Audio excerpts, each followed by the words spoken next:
The revolution and everyday life. किसी भी बदलाव को ज़्यादा देर तक बनाए रखने के लिए ज़रूरी है कि उसे रोज़ाना की ज़िंदगी में शामिल कर दिया जाए। क्या कभी राजनीति लोगों का पहरावा, उनका बोलचाल, उनकी पढ़ी जाने वाली किताबों को बदल सकती है?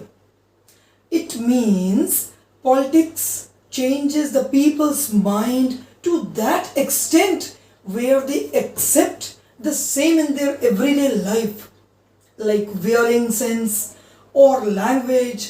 They definitely, it will be having long lasting effect, which is seen after 1789 in France. Through French government, ideas of liberty, equality, it all changed the everyday practice. यानी समानता और स्वतंत्रता के आदर्शों को रोजाना की जिंदगी में उतारने का प्रयास किया गया। After the storming of Bastille in 1789, France saw abolition of censorship. जबकि ओल्ड regime के समय राजा के सेंसर ऑफिसर्स के द्वारा पास किए जाने पर ही कोई बुक्स या न्यूज़पेपर्स पब्लिश किए जाते थे। Also rights of man and citizen proclaimed freedom of speech and expression to be natural rights. मतलब सरकार ने भाषण और अभिव्यक्ति की आज़ादी को नेचुरल राइट डिक्लेयर किया। इसका बेनिफिट ये हुआ कि फ्रांस के शहरों में बुक्स, पैम्फलेट्स, न्यूज़पेपर की बाढ़ आ गई और पूरे देश में गांव-गांव तक ये इजीली पहुंचने लगे। अब सभी लोग फ्रांस में आ रहे चेंजेस से, हो रहे इवेंट्स की बातों पर डिस्कशन करने लगे।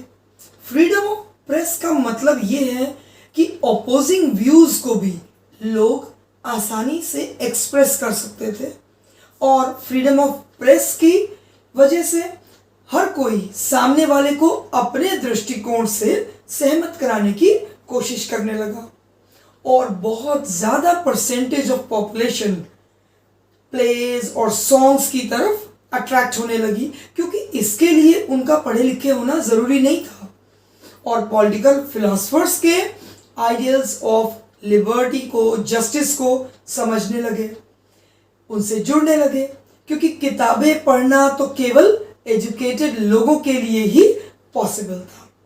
इस तरह से फ्रेंच रेवोल्यूशन की गवर्नमेंट ने लोगों की लाइफ चेंज कर दी। फाइनली 1804 में नेपोलियन बोनापार्ट खुद को एम्परर ऑफ फ्रांस बनाता है। He crowns himself as the emperor of France और उसने पड़ोस के यूरोपीय देशों को जीतने की, कॉन्कर करने की यात्रा शुरू की। पुरानी डायनेस्टीज को खत्म करते हुए नई किंगडम्स को इस्टेब्लिश किया और अपने फैमिली मेंबर्स को पावर डिस्ट्रीब्यूट करता गया। नेपोलियन खुद को यूरोप का मॉडर्नाइजर समझने लगा। उसने बहुत से लॉज इंट्रोड्यूस कर दिए, जैसे प्राइवेट प्रॉपर्टी के प्रोटेक्शन का, यानी निजी संपत्ति की सुरक्षा, uniform systems of weights and measures provided by the decimal system, मतलब नाप तोल की एक समान सिस्टम इंप्लीमेंट कर दी।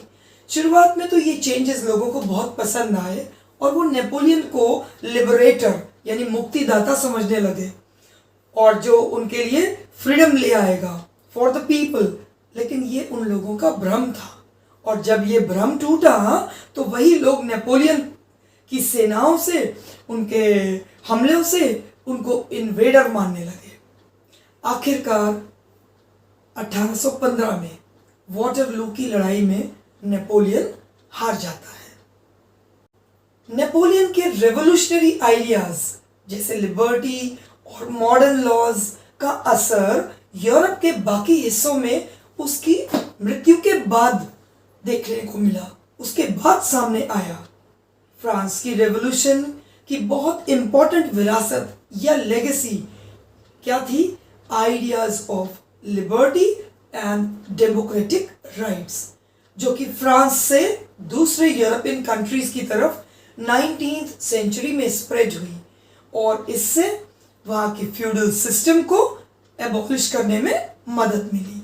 और जो भी मूवमेंट्स हुए उसमें प्रमुख रूप से आइडियाज और फ्रीडम को बेस बनाया गया। ये सॉवरेन नेशंस के बनने में मददगार साबित हुए। हमारे देश में भी फ्रेंच रेवोल्यूशन के आइडियाज को समझते हुए, उससे इंस्पायर होते हुए टीपू सुल्तान और राजा राममोहन रॉय का जिक्र किया जाता है, जिन्होंने इसकी वैल्यूज को समझा और सराहा।